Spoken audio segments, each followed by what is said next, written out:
So we finally got the season pass video for this upcoming month of new Marvel Snap cards. That means it's time to talk about all of these, review them each, rate them from 1 to 4 stars, giving our best guess on the cards that are going to be the most impactful moving forward. We also have 3 extra cards landing this month in a new game mode, Sanctum Showdown. So actually a lot of cards to talk about in this video. Kicking things off here with the new season pass card, Sam Wilson, Captain America. Now this one has actually not been changed since we saw it initially with the data mines, but there is something we did get confirmed in the video today, that Captain America shield does work with regular Captain America, as we might have guessed. So just to read all these again, because there's a lot of text in this card. It is surprisingly complex and a lot to talk about. Game start, add Cap's shield to a random location. You see Cap's shield there.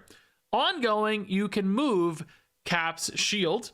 So each turn, you're going to be able to move Cap's shield around. And then Cap's shield is also ongoing. This can't be destroyed. So number one, that's kind of nice. Dodge those Killmonger problems and stuff. And then also give your Cap +2 power when this moves to Cap's location. And again, that includes regular Captain America and Sam Wilson Captain America. So you're pretty much always going to want to put those two in a deck together, I think, especially something like an ongoing deck, you know, with Spectrum makes a lot of sense, because Captain America Shield is an ongoing card that's just always going to be on board at the game start. It's just getting played out, which means if you're playing Spectrum, that's kind of just a free 1/3, basically getting that extra +2 from Spectrum. Totally free power in that case. And then whenever you draw Sam Wilson and you unlock the ability to move Captain America Shield, then things get even more interesting. So you play Sam Wilson on 2, you move the shield on 3 to Sam Wilson's location. Presumably you play it that way. He's already a 2/5 and really kind of a 2/6 because you got the free 1 power, right? On turn 4, you move it away. On turn 5, you move it back. Sam is already a 2/7. If you've also got Captain America in the mix, you can gain even extra power there, kind of bouncing between the two. Keep in mind, if you play Captain America on 3, the move will have already happened before Captain America reveals on turn 3. So I think Captain America is actually better kind of played away from Sam Wilson Captain America, perhaps, just because of that first reveal order. Then you kind of just swap between the two. So you can kind of end up with Shield on regular Cap on turn 6, and they've each gained +2. Now, of course, Cap also wants to buff ongoing cards, so he also buffs the Shield. You could have him buff Sam Wilson, but ultimately there's hopefully other ongoing cards in your deck as well for Cap to benefit there. Ant-Mans, etc., whatever. So all in all, it's like a lot of power output actually between these two. There are definitely some moving pieces, some complexity, some board space concerns, like all of that does add up. But when you add Spectrum into the mix, it's like, man, even more just synergies piled on synergies. Spectrum kind of getting a 2-for-1 here with the Shield and Sam Wilson. And I know too, from building a Spectrum list last week for the OTA that I abandoned, there's not a lot of great 2s. You usually end up running like Armor or something that you're not that excited about. This is a great 2-drop for a Spectrum list. It's dreamy because you get those 2 bodies in one, and you just always have the bonus Shield no matter whether you draw Sam Wilson or not. So just really, really good for Spectrum, who just got buffed. So really intriguing there. I do also actually wonder if it's possible for this card to see play outside of an ongoing deck, just because you're getting a free 1/1 every game. And like, you know, presuming you draw the Sam Wilson reasonably early, it's a pretty good output card to it too. Kind of has some move synergies as well, technically buffing some Cravens or something along the way, discounting a Miles, whatever it is. There are some other angles there, but it's just a free 1/1 in every single game. It's a free 1/1, and especially if you care about priority or anything, it could be a nice way to get a little priority advantage here and there, especially earlier in the game. So there are some reasons to perhaps just run this as a generic 2-drop because of the free Shield always being summoned into play. I think ongoing will be the strong suit for it, and I think it will actually feel like a pretty good deck. I think it's going to feel good with this in the mix. That's just a lot of extra power dumped into a deck that's already, you know, not good, but playable.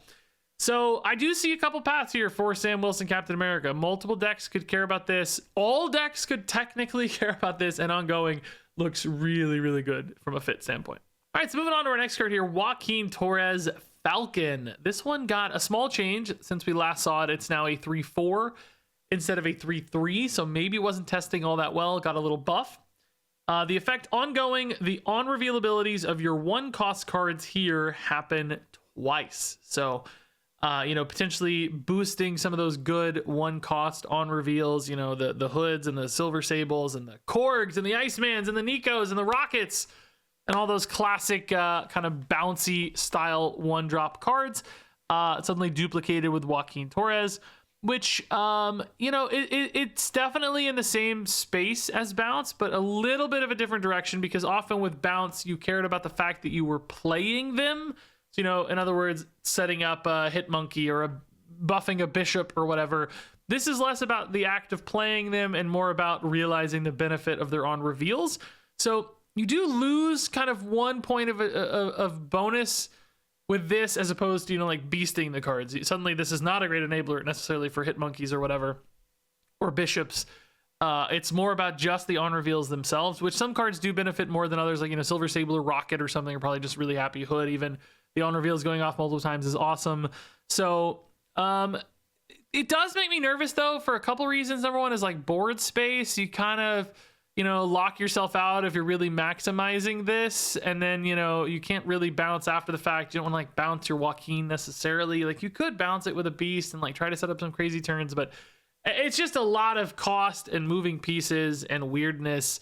Also, if you're trying to merge it with a traditional bounce deck, like, you don't have that much space for these like big 3-cost things you need to play in the middle of the game. Like, it's just hard to get all the 1-drops down, and the Toxin and the Beast and the Joaquin. Like, there is a critical mass. Sure, you want to have enough stuff and enough consistency, but it feels like that deck already gets there. Also, from a move bounce standpoint, which has been the stronger prominent version of bounce these days, it doesn't really make sense with stuff like Ghost Spider, or there's no reason for your Ghost Spider to go off twice. Like, Iron Fist can, but even that could be awkward. And then some of the on reveals for that are actually more expensive. They're not 1-cost cards. So it does feel like it's just stuck in this kind of no man's land world a little bit. Maybe looking at it at more of like a face value, like I don't actually need, multiple bounces and stuff. I'm just happy to get 2 Korgs or 2 hoods or whatever. There's maybe something there, just looking at it as a little Wong instead of like a bounce card. But man, it's not that much cheaper than Wong. Like, Wong's already 4. So it's like, man, you'd almost rather just commit to the Wong and have a lot more options and different costs and stuff. So I don't know, man. Something about this feels clunky to me. I'm having trouble actually envisioning the list that gets this exactly right. Not to mention, like, with bounce cards, you have a lot more flexibility on where you play them. So, just stuff like Rocket Raccoon, right? Like, you kind of want to have some flexibility on where to play that. If your opponent they're like, oh, well, I just don't play in the spot where Joaquin is because I know the Rocket's going to go off or whatever. Some cards don't care as much, Hood or whatever. It's kind of location irrelevant. But, there is just little things. There's like multiple little things about this card that make me nervous about it. I just pick it 1 thing, pick it 2 things, pick it 3 things. And suddenly I'm like, yeah, I don't really know, man. It feels like it's got too many little gaps and problems for me. Just clunkiness abounds. I wonder if this could be a 2-cost card and it wouldn't be crazy if it was like a 2-2 or a 2-3 or something. Maybe that's too strong, but I have a feeling 3 is going to feel too awkward for this one. I think the tools you already have that do the same kinds of things might just work better for what those decks want to do and be. All right, so moving on to our next card here. It's Thaddeus Thunderbolt Ross. This one is unchanged since we last saw it. It is a 2/2. When your opponent ends a turn with unspent energy, draw a card with 10 or more power, which clearly harkens to Red Hulk, both in the condition, but also, getting your Red Hulk earlier is cool because it has to be in hand to scale up based on your opponent's unspent energy. So clearly a thematic and synergistic fit here for Thaddeus Thunderbolt Ross, which is pretty cool. Now, as far as like effectiveness though, I have some questions about this card, right? Like, the most obvious place to think about this might be something like Surtur, maybe Red Hulk Surtur deck with a bunch of 10+ power cards. This just helps you find a bunch. But that deck usually runs enough that it's not really a problem anyway. It's not like you're, desperate for finding your 10 power stuff. You usually have plenty in hand. I don't ever felt like it was an issue having the right options there. So how much does this really add? I think I'd rather just have like an armor or a good 2-drop, that's servicing those more than finding them. There is a little word. We have like Zabu on 1, Thaddeus on 2. Thaddeus draws you an extra card that is discounted by Zabu so that you can play it on turn 3, right? Like maybe you'd miss it otherwise, but Thaddeus saves the day and draws that card. Like, that feels it's tough for a couple reasons. Like, it's a very tight window anyway, but then also 2 is one of the most commonly played turns where people play 2-cost stuff. There's so many important like 2-drop setup cards. You usually aren't going to have any unspent energy when you play this on 2. He might not start drawing cards until turn 4 or 5, and sometimes he might not ever draw a card, by the way, which is another huge risk. So I don't really see that. So then I'm thinking, like, are there cards or decks where you're trying to draw one specific thing? You have to make sure you have this build around or win condition card where you just really desperately need to find it. And the only one that came to mind for me was Heimdall. He is a 10+ power card that's kind of a win condition card for move decks. So, you could say, like, look, I need to really make sure I always draw my Heimdall, and Thaddeus Thunderbolt Ross is just going to help ensure I draw the Heimdall. Maybe that actually sets you up for Redwing, which we're going to talk about in a minute, which I think is only maybe good with Heimdall. Kind of both these cards are pointing me towards Heimdall. There are other examples of cards that would do that, something like a Hela, for instance, but Hela is 9 power, importantly, right? So these like big win condition cards are often less than 10. So there aren't many that really fit the bill there. I think that's where Thaddeus Thunderbolt Ross has more potential than something like Surtur, because it's just otherwise, man, it's so tight, it's so inconsistent. I just don't think drawing 1 or 2 extra 10+ power things is often going to help all that much. Now, I know like deck thinning has been, very valuable in Marvel Snap in the past. America Chavez was everywhere back when she was a deck thinning card. So there is this argument, if you're running any 10 power cards, this kind of just becomes a deck thinner that helps you find other things more consistently. So once I draw that 10 power card out, I'm more likely still to find my 2 drops or 3 drops or whatever. So there is like, an angle there kind of, but man, I don't think this is going to hit consistently enough for that to feel worth it. And I think a lot of decks are just going to not really say, okay, Thaddeus was worth it. I think they care too much about 2 drops. Too much about early stat output and scaling off 2 drops that this really gets there. So, keep an eye on it from that deck thinning standpoint. Keep an eye on it from the tutor standpoint of stuff like a Heimdall or future win conditions that come along at 10+ power. Kind of keep an eye on it on Surtur decks, but I think that's kind of that's going to misdirect people. I don't really think that's going to feel worth it. I mean, that's probably where I'll try it, to be honest, because where else? But I do think this card's going to have a hard time making the cut in a lot of lists. I think it needs to be just a little bigger to feel safer as it stands. So let's go ahead and talk about Redwing. We saw this updated version of Redwing in our last leaked cards video, but if you only saw that initial version, this one has changed a lot. It is now a 3/3. The first time this moves, add a card from your hand to the old locations. This used to be like a bounce enabling card that looked insane. Now it is this kind of big move card, which is a really weird crossover we haven't seen much. Like, clearly this needs to move in order to activate its effect.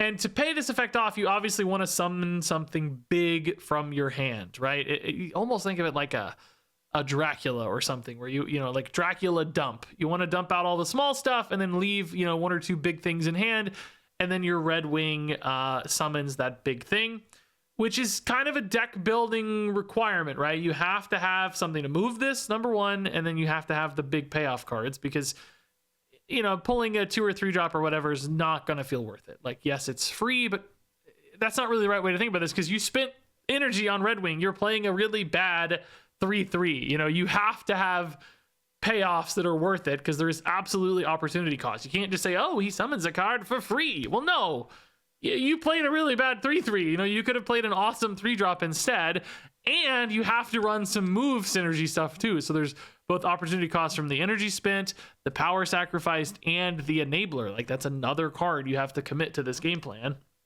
whether that's immediately, something like a Ghost Spider, or setting up for a Heimdall later.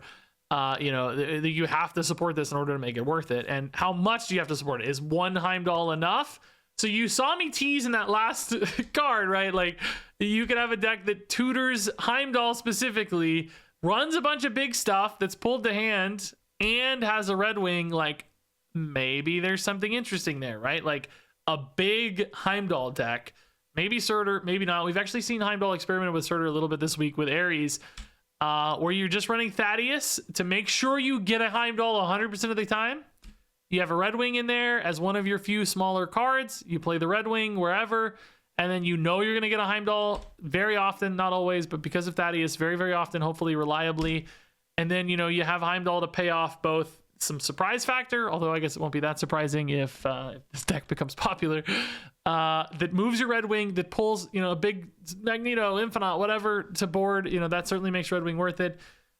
There's something there, right? Like, maybe there's like some Jubilee and like it's a big move deck that I kind of see that working for both of these cards. It's like a kind of a new archetype almost. It's like a dump deck, a Dracula dump deck, but with a move angle. Maybe just really one move, but there's something cool there. It's hard to rate these cards positively though on one unproven new archetype that might be good. Like I would say outside of that, both of these cards look really clunky and awkward to me because if you compare this like Vulture or something, right? Vulture is a 3/3 that wants to move, but he has this inherent built-up scaling where you're getting +6 every time. And if you move him multiple times, you're getting another +6, right? So a deck that is really leaning into move specifically, they're going to be able to find better payoffs. Redwing is not going to be the right payoff because you won't have all the big stuff in hand necessary. You might accidentally pull a 1-drop or a 2-drop or something with a conditional on reveal that's like bad timing and it just could really screw you up, right? So you have to really hone the deck, I think, towards Redwing. Anything that's more move focused is just going to have better tools. You just run Vulture or whatever instead. So it's a really, really narrow deck building consideration for Redwing that might just immediately make this card kind of bad and exclude it. Or maybe that deck's nuts. Maybe you do play these together and it's really, really good. So there's this tiny glimmer of hope, I would say, for Redwing. Otherwise, I think this card's going to be kind of bad. But I will say, like, they've been testing this. It's still only a 3/3. It didn't get buffed. So I'm like intrigued, man. Is there something here? I kind of hate that, I think both these cards also need each other perhaps for that deck to work. I mean, maybe it's fine anyway. You draw Heimdall 75% of the time regardless. But I don't know, just something to noodle on. I'm still not ultimately all that confident about these cards, but I do want to tease that one deck could be something special.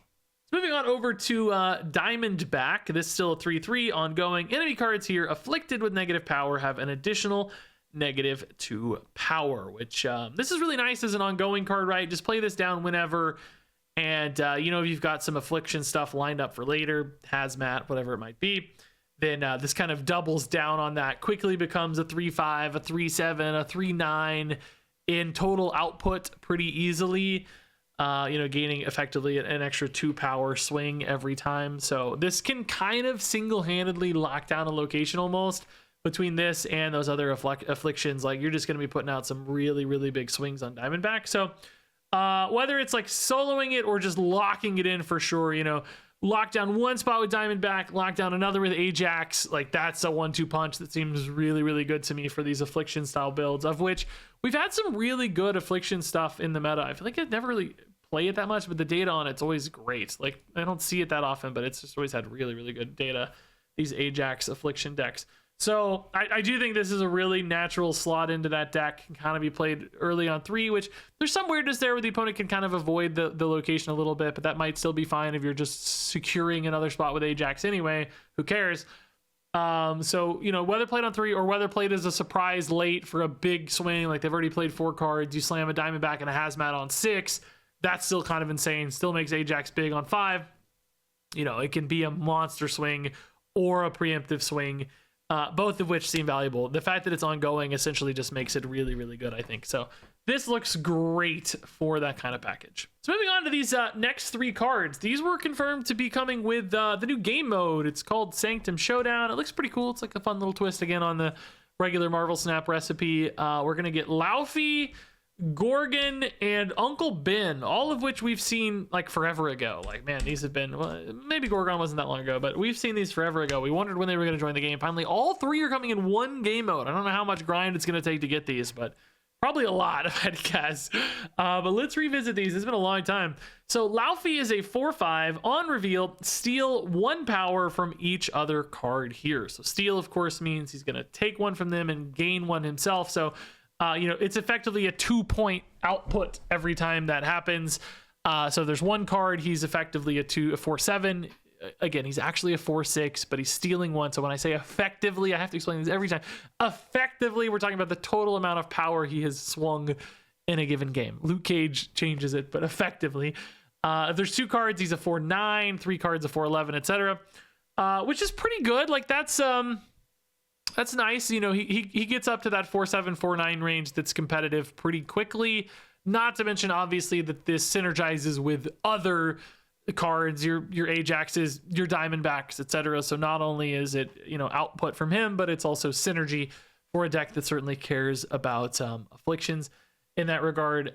So pretty nice. Now, you know, it isn't on reveal, so if you play this on turn 4, it might be harder to find a great spot. You might only get like 2 cards, for instance. You save it for later, more likely to hit more stuff, but still, you know, hitting 2 cards and making this effectively a 4/9 is pretty nice when you're still setting up for other affliction payoffs down the road. Slam that Diamondback and really hammer it in, you know. So this is kind of in a similar space to the Thing from High Evolutionary decks, kind of in a similar space to Man Thing. Like, it's definitely competing on those angles. I will say, you know, Man Thing feels, you know, symmetrical, which is sometimes risky because you're impacting your own stuff if you don't have Luke Cage. This might be a little bit safer in some ways, but also Man Thing is an ongoing card, future proofs as well. They can't play there later and still benefit, whereas this is just all in on that turn 4. So I don't know. I think it's not like crazy good, but it also feels like a fine fit. It feels like a good alternative. There might be certain versions of lists that care more. So, you know, I think this card looks pretty good and pretty fine for affliction decks. Moving into Gorgon, this is a 2/3 with ongoing. Your opponent's cards that didn't start in their deck cost 1 more with a maximum of 6. So this is the reverse Quinjet tech card, where you're trying to slow down the Arishem players of the world, and I guess more lately the Victoria Hand Iron Patriot players of the world. You know, when this was first revealed, I thought we were really concerned about Arishem, and this seemed interesting. Arishem's not nearly as common these days, so, you know, as a counter to Arishem, this doesn't feel nearly as relevant to me. And although Victoria Hand and Iron Patriot stuff is out there, this still doesn't feel that great to me.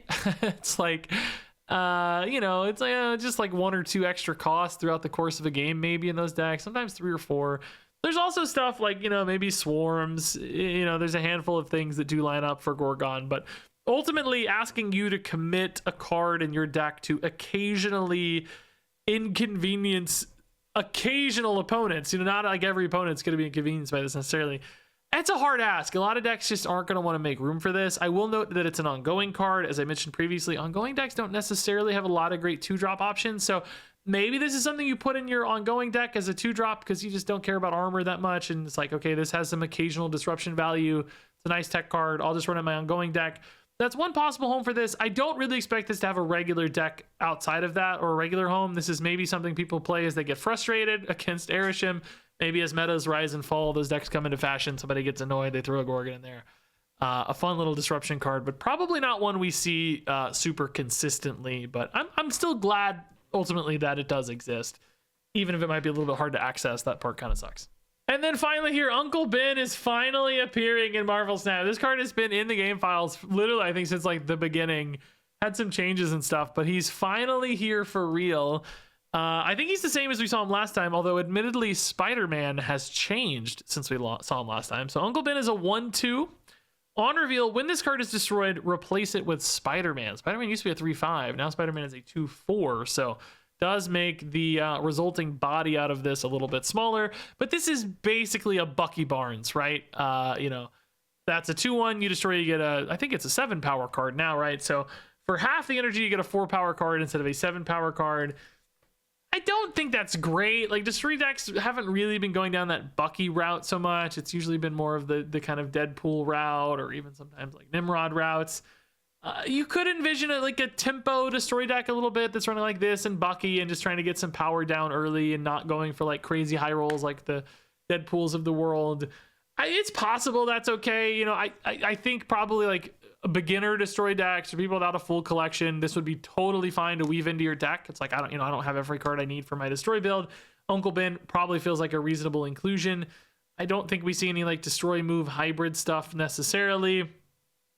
I don't think like the fact that Spider-Man moves and creates openings is all that relevant. Like sometimes, but like, you know, usually Carnage and Venom and stuff are creating those openings anyway. Like Destroy is removing the space anyway. So I don't think Spider-Man moving away is necessarily a good thing. Could even be a risk sometimes, frankly, where it clogs out a spot or something. So I do feel like it's kind of a worse Bucky, clearly different costs, but similar vibes.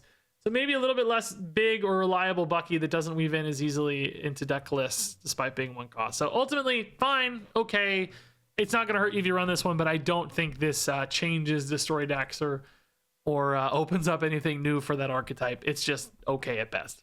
So all that said, let's go ahead and rate these cards from 1 to 4 stars, starting from the best and going to the worst. Sam Wilson Captain America is a 4-star card. Diamondback is a 4-star card. Laufey is a 3-star card. Redwing is a 3-star card. Maybe give this 2.5, but I'm giving it the nod for that one deck we talked about. Thaddeus Thunderbolt Ross is a 2-star card. Gorgon is a 2-star card. Joaquin Torres Falcon is a 2-star card. Uncle Ben is a 1-star card. There's nothing wrong with him. He's just not going to make it into meta decks, I don't think, at all. So there you go. That's a lot of cards this month. I will say this month feels a little weaker than average. I'm really curious how these cards shake out. We talked about some real possibilities for these. I think there are some decks that could pop up. I think a lot of these cards are like playable, but not like, meta shakeups, not build arounds, not redefining any archetypes or anything, which that's fine for cards like that to exist usually. But of course, if people are spending precious spotlight keys on stuff, it might be hard sale on some of these. I wonder if a number of these will get buffed. Like this easily be a 2/3, for instance. I think so, right? Like, could this be a 2/3? maybe so. Right? I don't know. We'll find out. Maybe we're wrong, but I do think these cards could get a little bit of a buff here and there. So ultimately, still a couple standouts. I think with Sam, I think an ongoing deck's gonna feel really, really good with this, with the shield. And I think Diamondback does a really good fit as well in Affliction stuff. So still some disruptors, but maybe nothing too crazy. We'll see, though. We'll play all these cards in lots and lots of decks and have some fun with these. Share your thoughts on these down in the comments below. Thanks much, as always, for watching. And yeah, I guess I will see you around.